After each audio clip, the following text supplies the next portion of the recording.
Bonjour tout le monde, j'espère que vous allez bien. Alors aujourd'hui on se retrouve pour une toute nouvelle vidéo. On va parler un peu de l'iOS iOS 18, iOS je sais pas comment vous dites. Donc aujourd'hui on va parler de ça et je vais vous dire un peu les nouveautés. Bon, peut-être je vais oublier quelques nouveautés ou ça peut m'arriver, mais si j'oublie des nouveautés en iOS 18, vous pouvez me le dire en commentaire. Donc voilà. Alors déjà pour commencer, comme vous pouvez le voir, on peut changer on a deux ronds, on peut changer l'écran d'accueil. Franchement ça c'est très pratique, ou je sais pas, pour certains c'est pratique.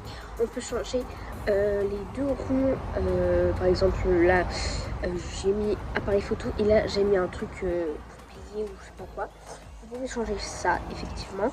Et vous pouvez changer la couleur de votre page d'accueil.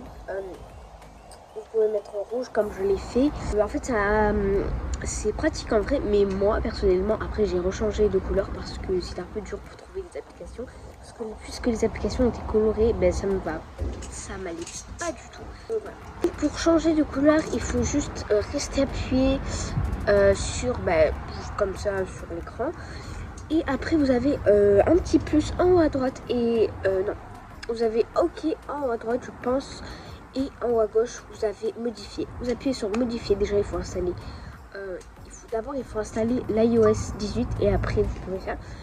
Du coup vous pouvez il faut appuyer sur modifier, et quand vous appuyez sur modifier, vous avez en bas là vous avez une petite, en haut à droite il y a écrit personnalisé ou des trucs comme ça.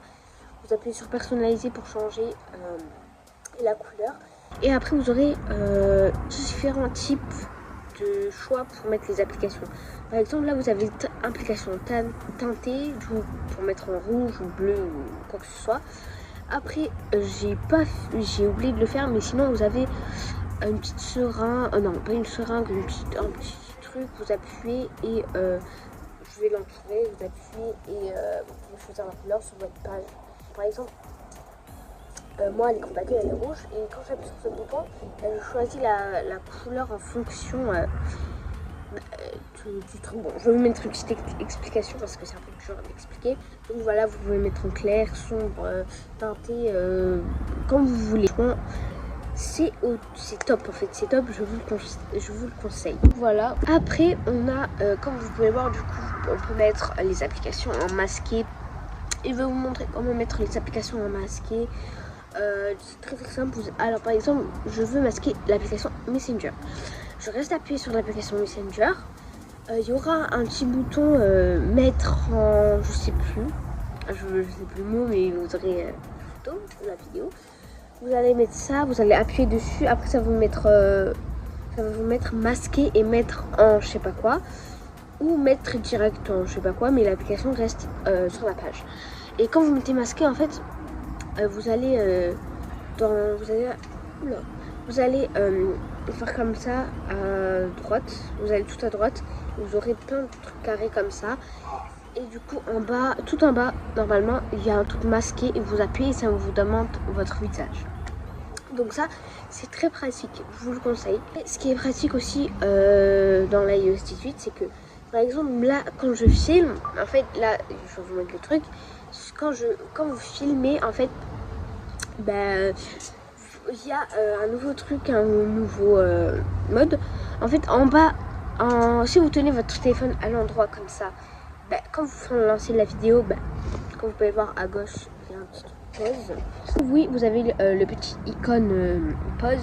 Franchement ça sert beaucoup à quelque chose, parce que avant on devait, on parlait par exemple, on se trompe dans une vidéo, on peut pas, en fait je sais pas comment expliquer, par exemple, je sais pas. Mais en tout cas c'est très très pratique, je vous le conseille d'installer iOS 18. Après quand vous baissez du coup votre tout en haut à droite, quand vous baissez, avant c'était en carré, maintenant c'est devenu un rond. Déjà pour monter le son c'est en bleu, il y a le petit icône de monter le son en bleu. Après il y a le petit icône pour l'éclairage en jaune. Bref, ça c'est pas très important, je peux vous le dire. Et du coup vous avez ça, et comme vous pouvez voir là, je peux par exemple le chronomètre, on peut l'agrandir, le mettre en carré. Franchement c'est très pratique. Après vous avez en haut à droite un petit icône éteindre, mais je vois pas un peu ça sert à quoi. Voilà, dites-moi si j'ai oublié des choses, des nouveautés dans les commentaires, et surtout n'oubliez pas à vous abonner, à liker et à activer la petite cloche de notification pour ne rater aucune des nouvelles vidéos, de mes nouvelles vidéos. Et n'oubliez pas de vous abonner. J'ai oublié un truc et je le sais très bien. J'ai oublié du coup quand vous allez, par exemple, vous voulez envoyer à votre ami, n'oubliez pas que c'est l'anniversaire de, par exemple, Elina aujourd'hui, mais aujourd'hui c'est pas exactement le jour où vous envoyez le message, mais le jour où c'est l'anniversaire. Du coup, vous pouvez mettre le temps où le message va être envoyé. Par exemple, il va être, si vous mettez par exemple vendredi, ça va s'envoyer, le message va s'envoyer vendredi. Donc je sais pas si j'ai bien expliqué, mais en tout cas voilà. Donc merci beaucoup d'avoir regardé ma vidéo et bisous, bonne journée.